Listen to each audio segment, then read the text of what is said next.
আসসালামু আলাইকুম। আজকে আমি একটা হিজাব কাটিং দেখাবো। নামাজের জন্য যে হিজাবটা তৈরি করে সেই হিজাবটা কাটিং দেখাবো সম্পূর্ণ।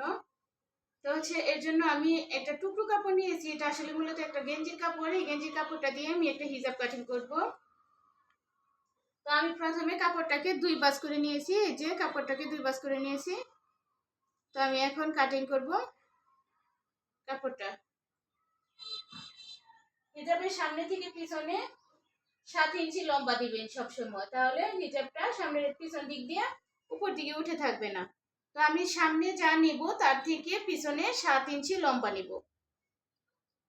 তো আমি এইখানে নিচ্ছি হিজাবটা হচ্ছে 35, সামনের পাটটা নিচ্ছি আমি 35, আছে কাপড়টা 35, আমি 35ই নিব। এরপরে 35-এর সাথে আরো যোগ করবেন 7। 35-এর সাথে আরো 7 যোগ করলে আপনাদের টোটাল মেজারমেন্ট আসবে 42। আমি এই সম্পূর্ণ হিজাবটা কাটিং করার পর পিছন সাইডে আস্তে আস্তে 42 ইঞ্চি লম্বা থাকে, এরপর সেলাই যা যায়। তো তাহলে আমি 35 আছে, 35-এ আমি প্রথমে মার্ক করে নিচ্ছি যে আমি প্রথম যে সাইডটা নিব সেই সাইডটা এই যে খোলা সাইড, এই যে এটা খোলা সাইড, আর যে পাশ দিয়ে পিছন থাকবে পিছন সাইডে এটা বন্ধ সাইড থাকবে। তো হচ্ছে 35 আমি ঘুরায় ঘুরায় যখন কাটিং করবো 1 ইঞ্চি করে বেশি দিব। তো এখানে 35 আমি একটু দূরে নিয়ে দিব 36, এরপরে দিলাম আমি 37,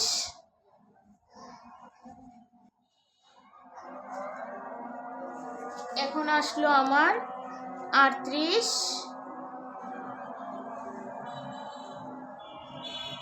39,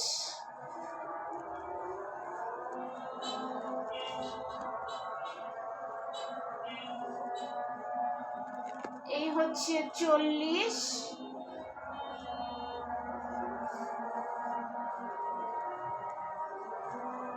41,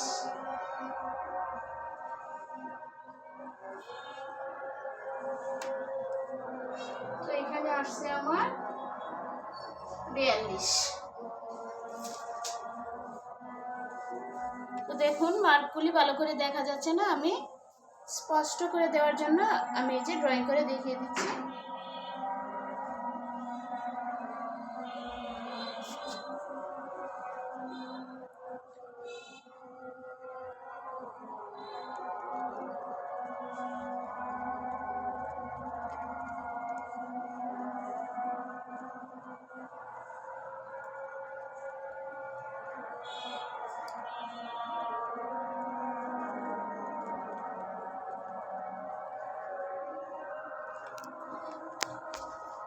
একটু আমি জুম করে দেখিয়ে দিচ্ছি।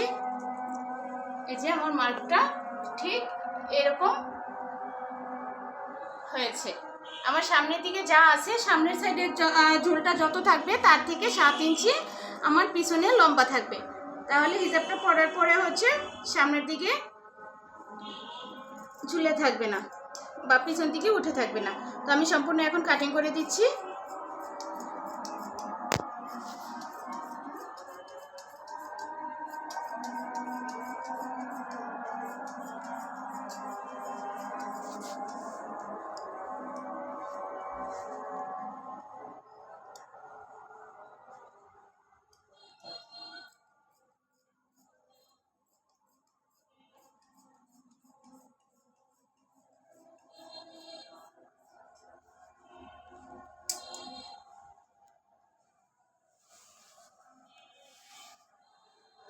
আমি যেহেতু এই হিজাবটা একটা 12 বছর বাচ্চার জন্য তৈরি করবো, এর জন্য আমি মুখের মাপটা নিব 10.5 ইঞ্চি। এই যে আমি 10.5-এ একটা কাট মার্ক করে দিলাম।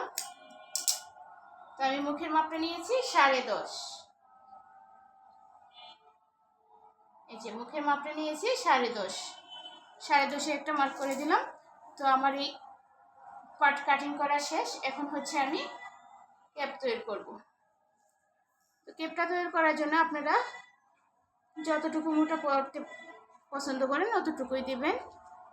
আমি এই ক্যাপটা তৈরি করব 2 পাট কাপড় দিয়ে আমি কাপড়টা ভাঁজ করে নিচ্ছি। প্রথমে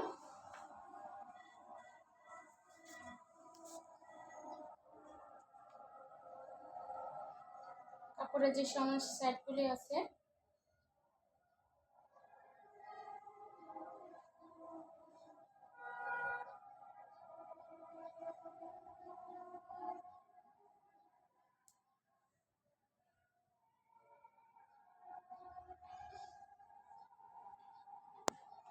এই যে এভাবে ভাঁজ করে নিলাম।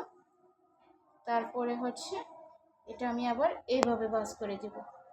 টোটাল 4 পাট হইলো আমার এখানে। প্রথমে একটা ভাঁজ দিয়েছি আমি, এই যে 2 টুকরা কাপড়ে আমি একটা ভাঁজ দিয়েছি। একটা ভাঁজ দেওয়ার পরে আবার এটা এইভাবে একটা ভাঁজ দিব,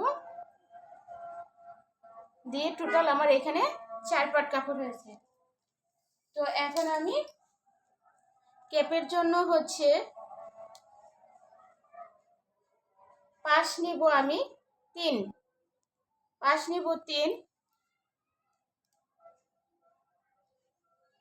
লম্বায়ও 3 নিব, নিয়ে এরকম করে এটা একটা শেপ দিয়ে দিব।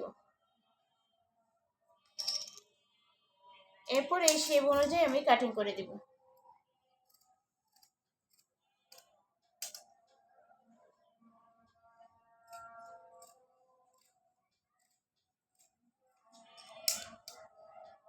এই যে আমার ক্যাপের মাপটা চলে এসেছে।